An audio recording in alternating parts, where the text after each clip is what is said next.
පහුගියදා භාණ්ඩාගාරයේ dollar මිලියන 2.5ක මුදලක් අවභාවිත වෙලා තියෙනවා.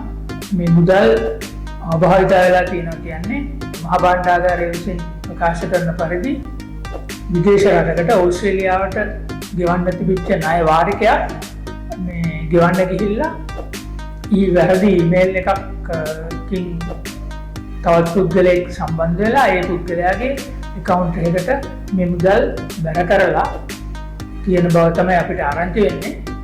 නමුත් භාණ්ඩාගාරය විසින් මේක තුන්වන පාර්ශ්වයෙන් මේ තොරතුරු දැනගෙන සමාජ මාධ්‍යයට මුදාහැරලා කතානායකවරයා දැනුම් දීලා මේ වැඩ කටයුතු කරනකම් භාණ්ඩාගාර ලේකම් හෝ මුදල් ඇමති වශයෙන් නන්ද කුමාර දිසානායක මහත්මයා පාර්ලිමේන්තුවට මේ ගැන දැනුම් දීමක් කරලා නැහැ.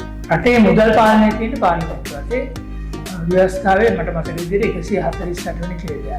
මේ වංචාව සිදු වෙලා අපිට ආරංචි වෙන විදිහට මාස ගණනාවක් වෙනවා. දෙසැම්බර් ජනවාරි මාස සිදු වෙලා ඊට පස්සේ අපිට ලියුමක් සමාජ මාධ්‍යයට එළියට ආවා. ට්‍රෙෂරි කියන්නේ භාණ්ඩාගාර ලේකම් විසින් මේක විමර්ශනය කිරීම සඳහා කොමිටියක් පත් කරනවා කියලා සහ ඒ සමාජ මාධ්‍යයට යොපු ලියුමේ දිනයක්වත් තිබුණේ නැහැ. ඒ ලියුම ඇතුලේ තිබුණා මාර්තු මාසේ 24 වෙනිදා 2026 මේ වංචාවක් සිදු වෙලා තියෙනවා කියලා ලැබුණ තොරතුරක් මත තමයි පත්වීම් කරන්න කියලා මේ පිළිබඳව විමර්ශනයක් කිරීම සඳහා. ආණ්ඩුව විසින් කියනවා මේක CID එකට පැමිණිලි කරලා තියෙනවා. යනාදී වශයෙන් හැබැයි CID එකට පැමිණිලි කරලා තියෙනවා නම් මහේස්ත්‍රාත්වරයෙකුට ඉදිරිපත් කරන්න වෙනවා. ඔවුන් පැය 24ක් ඇතුළත එහෙම දෙයක් කළා නැහැ. ඒ කියන්නේ නිකන් අභ්‍යන්තර පරීක්ෂණයක් කරලා මේ යම්කිසි වගකීතු නිලධාරීන් වගකීතුයි ඕන් සිතන නිලධාරීන් කීප දෙනෙක් වැඩසටහන් කිරීමක් කරලා තියෙන පාර්ලිමේන්තුවට කියන්නේ. ඒකෝර මේක මේ පාර්ලිමේන්තුවට කිව්වේ නැහැ කියලා කියන්නේ මේක යට ගහන්න ඕන්ගේ උත්සාහයක් තිබිලා තියෙනවා. මේක දැන් මේ වගේ කාරණයක දැන් ඩොලර් මිලියන 2.5ක් කියන්නේ ලංකාවේ ආර්ථිකය ගත්තාම ඉතාල විශාල දෙයක් නෙවෙයි. මේ රුපියල් මිලියන 800ක පමණ මුදලක්. හැබැයි මේක ඉතාම නින්දාවට කාරණයක්. දැන් අපි පුද්ගලික වශයෙන් උනත් අපි බොහෝ විට දිනුම් වලට මුදල් මාරු කරන්න ඉස්සර වගේ වැඩි දිනෙක දැන් චෙක් ලියන්නේ account number එක දීලා මාරු කරනවා. දැන් අපි පුද්ගලිකව කරත් ආයතනයක් සම්බන්ධව කරත් අපි සියලුම දෙනාම දන්නවා මේ account number එක හරියටම බලන්න ඕන. account number එක වැරදුනොත් මේ මුදල් ගියා තමයි. ඒකට යම්කිසි වැරදි account number එකක් ඇවිල්ලා තියෙනවා නම් ඒක ඊටාම අවම මට්ටමේ වෙලා ඒ ගිවිසුම්ගත ආයතනයත් එක්ක ඒ ගිවිසුමේ තියෙන මොන මේ බැංකු ගිණුමටද මුදල් යවන්නේ කියලා. ඒක ඕක බලලා ඕක එවන්න බැරුව එක එක මිනිස්සුන්ට රැවටෙනවා නම් මේ වැඩ කටයුතු කරන නිලධාරීන් ඒ කියන්නේ භාණ්ඩාගාරයේ ලේකම්වරයා ඔහු දේශපාලන පත්වීමක්. ඉතින් මේක මේ ඊටාම gross negligence. සමහරවිට මේක සාපරාධී මේ නොසලකා හැරීමක් වෙන්නත් පුළුවන්.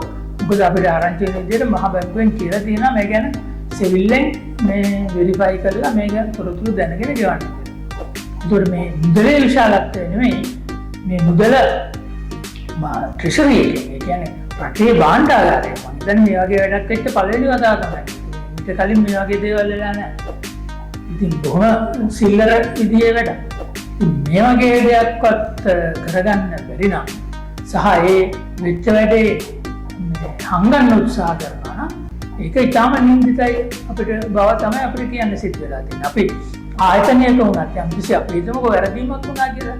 ඒකට අපි සාමාන්‍යයෙන් කරන්නේ ඒ ආයතන ප්‍රධානීන්ට වහාම දන්නනේ. දැන් මෙතන ආයතන ප්‍රධාන ට්‍රෙෂරි සෙක්‍රටරි හැම දැනගෙන මෙතන ආයතන ප්‍රධානිය වෙලා තියෙන පාර්ලිමේන්තුව. පාර්ලිමේන්තුවේ තමයි මුදල් බලය තියෙන්නේ. ඒක පාර්ලිමේන්තුවට දැනුම් දෙන්නේ නැතුව මේක වහන්න උත්සාහ කරනවා නම් ඒක ඉතාම නින්දිතයි. ඒකට මේ ආණ්ඩුව දැන් මුදල් අමාත්‍යාංශයේ තියෙන ජනාධිපතිවරයා යටතේ නන්ද කුමාර දිසානායක මහත්මයා ජනාධිපති වෙන අවස්ථාවේදී ඔහු මුදල් ඇමති දුරය බාර ගැනීම සම්බන්ධව මම එක්තරා විදියක ප්‍රසිද්ධියේ ප්‍රසාදාත්මක විදිය අදහස් දැක්වීමක් කරලා තිබුණා. මොකද නන්ද කුමාර දිසානායක මහත්මයා මුදල් ඇමති වුණේ නැත්නම් ඒ වෙලාවේ මුදල් ඇමතිකම බාර ගන්න තිබුණේ හඳුන් නැති වගේ මහත්මයෙක්. ඔහුගේ පුද්ගලික ආරෝපණයක් නැහැ හොඳ මහත්මයෙක්. නමුත් ඔහුගේ මේ කැපැසිටි එක ධාරිතාව පිළිබඳ අපිට ප්‍රශ්නයක් තියෙනවා. ඒක පසු කාලයකදී නුමුණා. ඉතින් ඒ නිසා අපි කැමති වුණා මේ අනුර කුමාර දිසානායක මහත්තයා මුදල් අමාත්‍යාංශය බාර ගැනීම සම්බන්ධයෙන්. නමුත් ඔහුගේ ක්‍රියාකලාපය මේ වෙන විට ඉතාම ප්‍රශ්නකාරී වෙලා තියෙනවා. ඒකට මේකේ වගකීම යන්නේ මුදල් ඇමතිවරයා. එතකොට මේක ඉතාම පොඩි මුදලක් අරගෙන කියලා එහෙම කරන්න බෑ. මේක මේ සිද්ධිය ඉතාම බරපතල සිද්ධියක්. ඒ හින්දා ආණ්ඩුව විසින් ඉතාම මේ පරීක්ෂණයක් කරලා දැන් අපිට ආරංචි වෙන විදිහට ඉන්දියාවටත් මේ වගේ කිරීමක් කරන්න ගිහිල්ලා ඒ ආශ්‍රයුත් මතුවලා තියෙනවා කියනවා. ඒකට මේක වංචාවක් වෙන්න පුළුවන්. මේ වගේ සරල දෙයක්වත් කරන්න බැරි නම් මේ අදාළ පුද්ගලයන්ගේ වැඩ කිරීමේ ධාරිතාව පිළිබඳ ප්‍රශ්නයක් යනවා. මේ සියල්ලම බලලා මේ පිළිබඳ වහාම පරීක්ෂණයක් කරලා අපිට සත්‍ය තොරතුරු පුරවැසියන් හැටියට අපිට දැනගන්න ලැබෙයි කියලා අපි බලාපොරොත්තු වෙනවා. එතනින් එහාට දැන් ව්‍යවහාරික විගණනයක් කරන්න පුළුවන්. හැබැයි මේකේ තාම කියන්නේ මේක සංකීර්ණ කාරණයක් නෙවෙයි. දැන් මේක සමහරලාට මේක තක්කඩිකමක් පුරකමක් වෙන්න පුළුවන්. මොකද මේක ඊමේල් එකක් කියලා ඒකට මේ account number එක කියලා ඒ වැරදි account number එකට යවනවා කියන්නේ බොහොම මේ සරල කාරණයක්. ඒකට මේක මම හිතන්නේ අපිට මුදල් ලබා ගන්න පුළුවන් වෙයි. ඉතින් අඩුම වශයෙන් මේ මුදල් කොහෙටද ගියේ කියලා මේ ඉක්මනින් සොයා ගන්න ඕන සහ මේ ක්‍රමවේදයක් සකස් කරන්න ඕන මේ වගේ වැරදි වැඩ මේ ඉස්සරහට නොවෙන්න.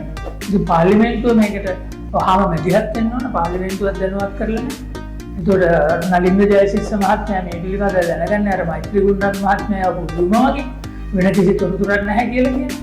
හැබැයි මේ වෙන කිසි තොරතුරක් නැති වෙන්න බෑ. ආණ්ඩුව අභ්‍යන්තර පිරිස් මේ ගැන දැනුවත්ව පාර්ලිමේන්තුව සහ මහ ජනතාවගෙන් මේක වසන් කිරීම උත්සාහයක් තමයි කරලා තියෙන්නේ.